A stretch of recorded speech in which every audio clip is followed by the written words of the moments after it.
Which is like nobody's even bothering to try to kill Kamala. If you somehow missed this story, it could be because investors in the drip, drip, drip declining Tesla stock said to Elon Musk, "What the f*** is wrong with you?" Or maybe it was someone simply expressing outrage at something truly obscene.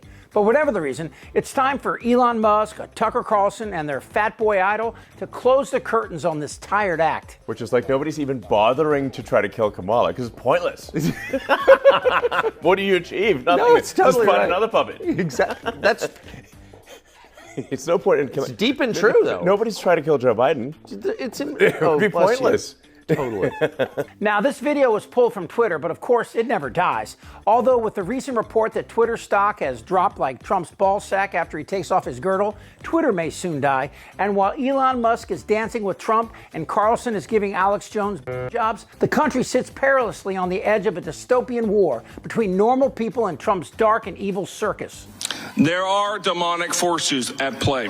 While we hear the latest about Trump's ongoing traitorous relationship with a mass-murdering dictator, the book reveals phone calls never before revealed between Trump and Putin, including a verbatim conversation where they discuss that Trump secretly sent to Putin scarce COVID testing machines for his personal use. Elon Musk joined Tucker Carlson for an interview Monday, and the two of them laughed about what they believe is a lack of assassination attempts against Kamala Harris and Joe Biden. Yeah, that was hilarious. May have been ironic. You see, last month, Elon Musk deleted a Twitter post after the alleged attack on Trump's life, where he joked that no one is trying to assassinate Biden or Harris. The comments drew the attention of the Secret Service, who said they were looking into it. After deleting the post, Musk went on Twitter to try to explain away his bull. But now he's making it clear he doesn't regret anything. I'm not just MAGA, I'm dark MAGA. And if listening to Carlson's giggling wasn't bad enough, Tucker agreed and giggled some more. Kamala, because it's pointless. Now, all of this begs the question. These right-wing, big-bellied hillbillies who believe these bullshit memes about Trump being in North Carolina helping survivors, I'm not kidding, people think that shit is real. Knock the crap out of him. Like to punch him in the face. All while this fat little mama's boy shits his diapers, then adjusts his hair in orange spray tan. What's the attraction there? They say Trump's tough, but compared to what? Richard Simmons? Can you come dance to exhale? That's it. And again, 5, 6, 7, I'd call that a push.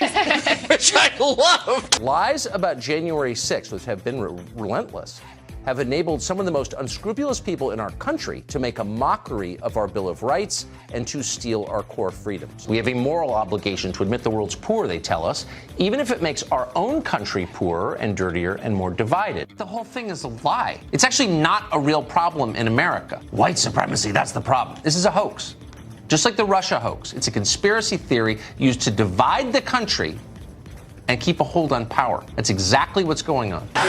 What is wrong with you? Tucker Carlson is a bow-tied incel who went to Russia and lied about what he saw and still defends Putin's attack on Ukraine. Ukraine, a country where Putin bombs daycare centers and maternity wards. How did that become acceptable here? Are we that f***ing spoiled? Yeah. It's very simple. You're a nasty person. But here's the deal. Talking about assassinating public officials is the final act. But you know the big difference between conservatives and liberals is that no one has tried to kill Kamala Harris in the last couple of months, and 2 people now have tried to kill Donald Trump in the last couple of months. That 20-year-old who shot Trump's ear was MAGA and crazy, and given enough encouragement, might have attacked Biden or Harris. The transgender thing is incredible. Think of it. Your kid goes to school and comes home a few days later with an operation. The school decides what's going to happen with your child.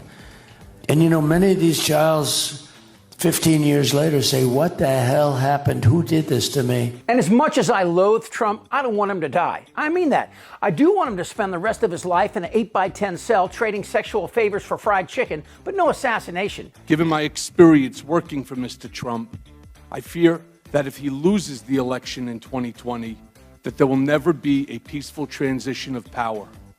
And this is why I agreed to appear before you today. But bemoaning the fact that no one has yet tried to kill Harris or Biden, which is like nobody's even bothering to try to kill Kamala because it's pointless. then laughing about it like a farting 6-year-old, That's dangerous. President for life, that sounds good. I want to be a dictator. And who watches Tucker Carlson? Crazy people. Tucker Carlson was on the other night. He said, in his opinion, there's no such thing as hate speech in America.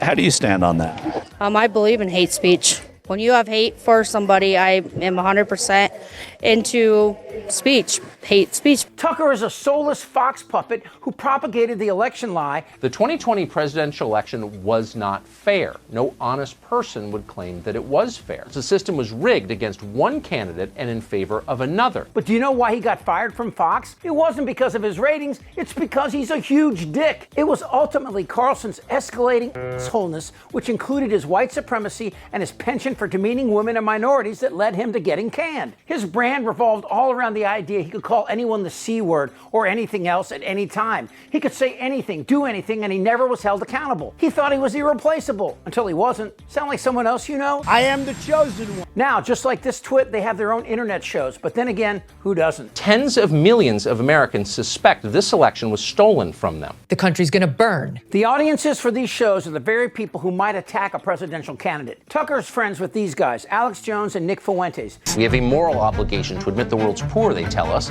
even if it makes our own country poorer and dirtier and more divided. And white people are done being bullied. I will eat your ass. Two mouth-breathing cockwaffles and two humans who have called for the government to be taken over. Alex Jones spread a conspiracy theory that the Sandy Hook shooting was a hoax and that the dead children were crisis actors. Heslin's son is this boy, Jesse, among the 20 children and 6 school staff murdered in the shooting. Alex Jones is the single most censored man in all American history. He was the first media figure in our history to be completely erased in one day, deplatformed. Alex Jones was deplatformed before it was a common term. And not just deplatformed, sued, attacked. They attempted to criminally charge him. What did Alex Jones do wrong? What Tucker Carlson and Elon Musk represent is an odd combination of success without any resemblance of societal responsibility or compassion. And both Musk and Carlson joined the long list of Trump supporters who started out hating Trump, but now offer up their alabaster asses to be drilled by this great orange psychopath. Elon is not going to buy Twitter. Where did you hear that before? From me. Nah, he's got himself a mess. You know, he said the other day, oh, I've never voted for a Republican. I said, I didn't know that. He told me he voted for me. So he's another bullshit artist. When Trump said that, Musk was quiet for months, like a little boy scolded for being late for dinner. Now this week, he's dancing at a Trump rally like a 13-year-old who just discovered self-flagellation. Tucker and Musk sounds like one of those buddy cop shows from the 80s, but instead it's a warning sign of what happens with people with a lot of money and no direction meet a genuine, malignant, narcissistic sociopath. The late, great Hannibal Lecter. But watching Tucker and Musk threaten Harris with their giggles and snotty noses, I am comforted by this one simple fact. Next month, Kamala will kick their asses. Goddamn right. I'm ready. Let's go. It's not fair. I don't want to talk about this stuff. This isn't their Republican Party anymore. Who's with me? Am I wrong? Yes. Tick-tock. You're in a lot of trouble, Donnie. I think he's crazy. I'm Chip Franklin.